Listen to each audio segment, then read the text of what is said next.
مش راضي يقول لي كان الساعة 1. طب انت كاي تعمل ايه يا عمي؟ يا حبيبي ما انا ما انت عنديش ورايا يا عمي. حرام عليكم.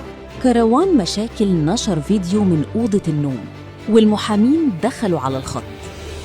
القصة بدأت لما التيك توكر المعروف كروان مشاكل نشر فيديو بعد فرحه ظهر فيه مع حماه جوه أوضة النوم، وبدأ يتكلم عن تفاصيل شخصية جداً اعتبرها ناس كتير تجاوزت كل الحدود.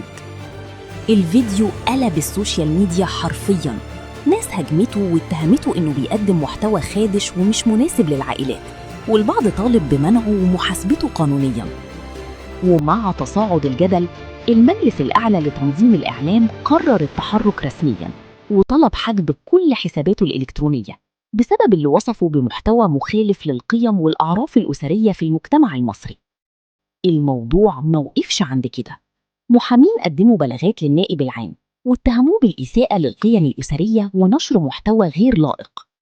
ودي مش أول أزمة لكروان مشاكل، اسمه ارتبط بأزمات وبلاغات كتير قبل كده، من خناقات أسرية واتهامات بالضرب لحد أزمات مع نقابة الممثلين بعد ظهوره في مسلسل بطن الحوت. ورغم كل الانتقادات لسه عنده أكتر من 1,300,000 متابع على تيك توك.